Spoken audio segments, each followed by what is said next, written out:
এর জন্য ঈমানকে আমার আছে কিনা সেটা জানতে হবে, আর ঈমানের প্রতি 24 ঘন্টা থাকতে হবে। এটা আমাদের সকল মুসলমানের কর্তব্য।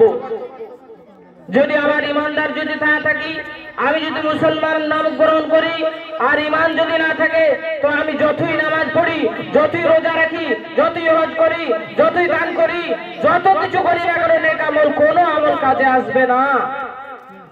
কারণ হচ্ছে আল্লাহ তাআলা কোরআন পাকের মধ্যে বলে দিয়েছেন যে ঈমান এমন একটা জিনিস, যে ঈমান যদি থাকে তো সমস্ত আমল তাকে কাজে লাগবে, আর ঈমান যদি না থাকে তো নামাজ বেকার,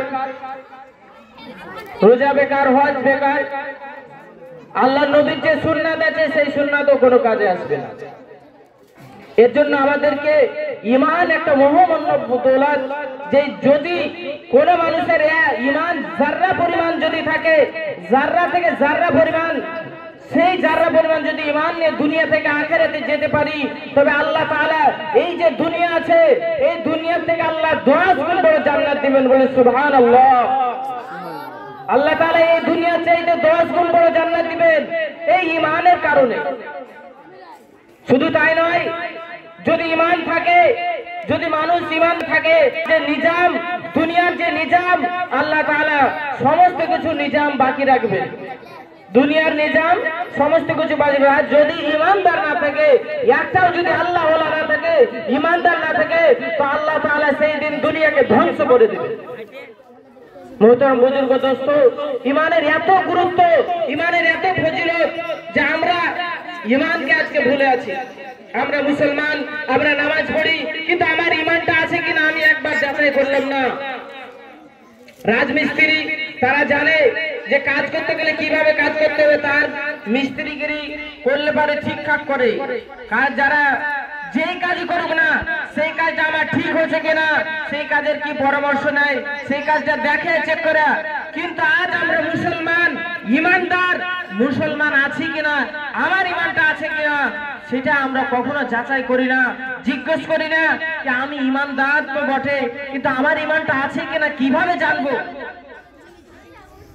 বলে আমার ঈমানটা আছে কিনা আমি জেনেছি কারোর কাছে, না কিভাবে জানবো? এর জন্য আলেম ওলামার কাছ থেকে ঈমান কিভাবে আছে, ঈমান কিভাবে রাখতে হবে, ঈমান যদি না থাকে আমাদের সব কাজ বৃথা হয়ে যাবে, দুনিয়াও বেকার হয়ে যাবে, আখিরাত তো বরবাদ হবে। এর জন্য ঈমান আমাদেরকে গুরুত্ব দিতে হবে, ঈমানের কাজ করতে হবে, আর ঈমান যদি না থাকে তো সব বেকার হয়ে যাবে। আল্লাহ তাআলা বলছেন, ইয়া আইয়ুহাল্লাযীনা আমানু কু আনফুসাকুম ওয়া আহলিকুম নারা, হে ঈমান ওয়ালো, তুমি নিজে বাঁচো এবং অপরকে বাঁচাও। আমরা যখন ঈমানদার হয়ে যাব, ঈমান আমার জানবো যে আমি ঈমানদার, আমার ঈমান আছে। যদি আমার ঈমান থাকে তবে আল্লাহর কাজে, আল্লাহর যে ইবাদত করতে আমাদেরকে ভালো লাগবে, মনোযোগ লাগবে, নবীর সুন্নাত পালন করতে আমার মনোযোগ লাগবে, ভালো লাগবে, নিজের মনে খুশি হবে। আর যদি আমার ঈমান দুর্বল থাকে তো আল্লাহর কাজে আমাকে মনোযোগ দিবে না, খুশি হবে না, আমাকে যেতে মন চাইবে না। এটা হচ্ছে ঈমান কমজোরির আলামত। আজ আমরা এই যে শীতের দিন গেল, শীতের দিনে আমরা ফজরের নামাজের জন্য আমরা উঠতে পারি না, ফজরের নামাজের জন্য আমরা উঠতে পারি না, ঠান্ডার জন্য উঠতে পারি না। এত বড় রাত তবু আমার ঘুম ভাঙে না। একবার চিন্তা করে ভাবুন, যদি আমার ঈমান মজবুত থাকতো, ঈমান যদি তাজা থাকতো, তবে আমাদের কি মনে হতো? যে জাহান্নামের কথা মনে আসতো। যে আল্লাহ তাআলা বলেছেন যে জাহান্নাম এত ভয়ঙ্কর, এত কঠিন, যদি আমি নামাজ না পড়ি, এক ওয়াক্ত নামাজ কাজা করে দিই, নামাজ যদি না যায় তো আমাকে 2,88,00,000 বছর জাহান্নামে থাকতে হবে। এর যদি আমার ইয়াকিন থাকতো, বিশ্বাস থাকতো, তবে আমাকে ফজরের নামাজে এই ঠান্ডার শীত, এই শীতে আমাকে উঠতে মন চাইতো না? নিশ্চয় মন চাইতো যে আমাকে এই দুনিয়া থেকে যাওয়ার পরে যে আখিরাতে যেতে হবে, সেই আখিরাতে আমাকে 2,88,00,000 বছর জাহান্নামে থাকতে হবে। তার জন্য আমার দুনিয়াতে এই ঠান্ডা তো আমার কিছুই নয়।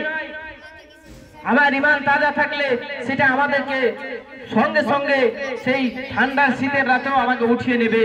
এর জন্য আমাদেরকে ঈমানকে মজবুত করতে হবে।